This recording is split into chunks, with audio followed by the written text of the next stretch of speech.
moved to Lake Park. And Alex, You know, his Alex's wife Triggered. was also from Appleton. Her name was Sherlock. Yeah, they were this one. Her gravestone is probably the oldest gravestone in this cemetery. It's a little white one, about this tall and sort of square. And she died when Ida and some of the ones were younger.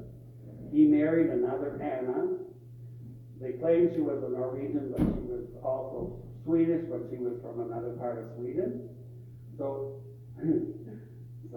so Ida's mom was Anna, Ida's stepmother was Anna, and that Anna is the grandma of Vincent Lindstrom, who's sitting in the back here.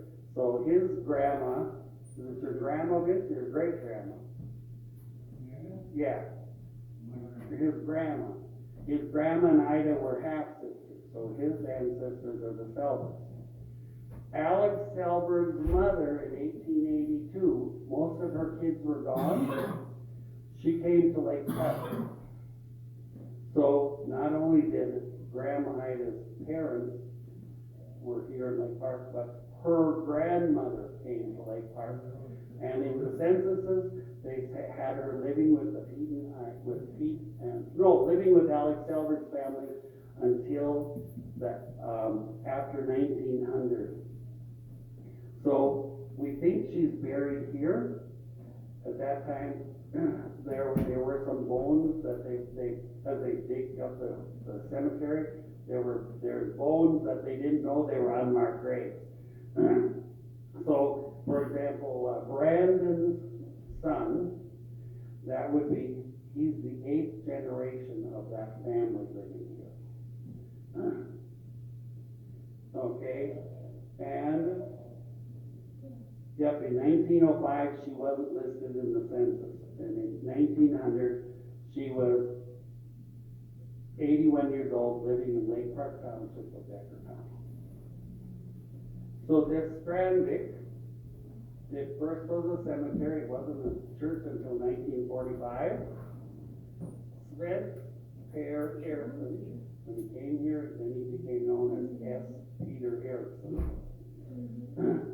And his wife, Noel Pellis Karin. Sven and Noel Pellis were farm names. They were from Appleton. They ended up living on the farm where Jordan's were. Okay, they had a whole bunch of children. And the wife, Karin's sister, Cherston, married Oscar Lars Johnson, who were grandparents of Elaine and many of the rest of them. So they are all related to each other. And the Sven's man, his brother, well, his nephew, his brother's son was Magnus Lindstrom, who Vincent comes from. So, yes, we're all related to each other. And across, Grandpa Clarence told me that across the field on this hill, right on the other side of the road now, there was a fort until the early 1900s that was built when the Indians were having an uprising in southern Minnesota. And they had a fort out here to protect the settlers. It was all these Appleton people, but it never was used. There never was any trouble up here, and he said the fort just fell down. So it just went away. So I have about, well, I counted last night because the computer tells it. I have 21,839 names in my family tree.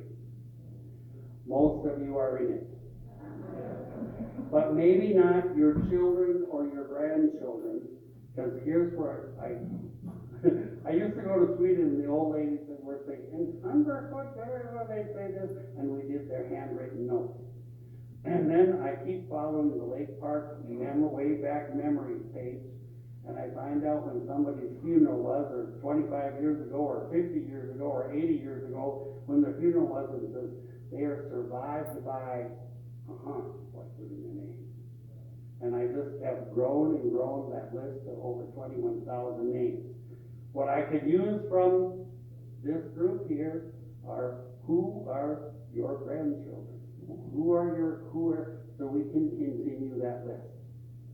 You would be able to see my family tree by searching, and your family tree, by searching in Ancestry.com, and you put in your dad's name or your grandpa's name or whatever, and the birthday, the information.